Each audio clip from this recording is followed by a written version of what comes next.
All right, welcome to video number 4 on the nose, doing the nose. I was just looking at this after I kind of finished the second eye, and I tried to get them as even as possible. And I noticed there was a little dark spot on the corners here. It almost looks like they're looking like this direction. So I thought, oh, I can create a pupil just simply by taking a stick and making a little hole in there. And that's a way like Michelangelo, when he carves his sculptures, would do that. And I can make him look like he's looking off to the one side or the other. By creating that dark shadow in the eye, by poking a hole, it creates that dark area that looks like the pupil. The other thing I'm getting ready for is the nose. Now, I've already sort of started shaping the nose here. You can see I started pushing the material down. It should be wider at the bottom, and then it should be also lower here and higher as it comes up. So when we made the eyes, most of the materials went right in here, but then you got to remember to pull the material down. And then you have to remember how far to pull it down. You got to stop before you go, where the nose goes. So after I pull the material down like this, it looks pretty good. It looks like I've got a pretty good nose shape, and I can just continue to shape it until I'm happy with it, remembering to look at it from all different angles so you can see if it looks like the right shape from the side as well. But I don't have nostrils on here, and the easiest way to do nostrils is kind of like the eyes, only smaller pieces. So I'm taking 2 little balls of clay about this big.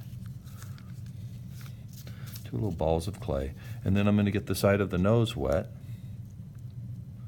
and I'm going to take these 2 little balls and I'm just going to stick them on either side of the nose, and then I'm going to just keep pushing them down, kind of like I did with the eyes, till they turn into little hemispheres. Think about nostrils on the outside of your nostrils. They're being kind of round like a hemisphere. Try not to mess up the eyes as I'm working on this. Boy, one slip of the finger and I can mess up those eyelids. They're really soft. And then you can see how, why do I want the nostrils to stick out? And then try to get this little piece between the nostrils to hang down. I'm sure there's a name for that. And then, of course, if you need your Q-tip, because my fingers are too thick to get in here, I can use my Q-tip to kind of help clean that up. Some people, it's like their tip of their nose gets a little small. If you need to add a little bit of clay on the tip of the nose, you can certainly put a little ball of clay on there and then smear connect it down. So 2 ways to kind of get things to stick out. You can pinch form them, kind of pinch pull them out, or you can just add clay and then smear connect it on there. And once you've got it smear connected on there, that's pretty good, except we need nostrils. And nostrils are circle-shaped holes, but really actually more oval-shaped holes.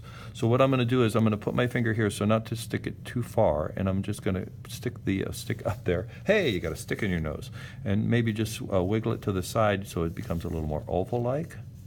Stick it in here, like wiggle it to the side so the circle becomes more oval-like. So that looks more like a natural nostril. Getting the holes in the face. Next step is the mouth. So after you're done with this, just kind of clean it up, and then you're ready for step number 5, doing the mouth and the lips.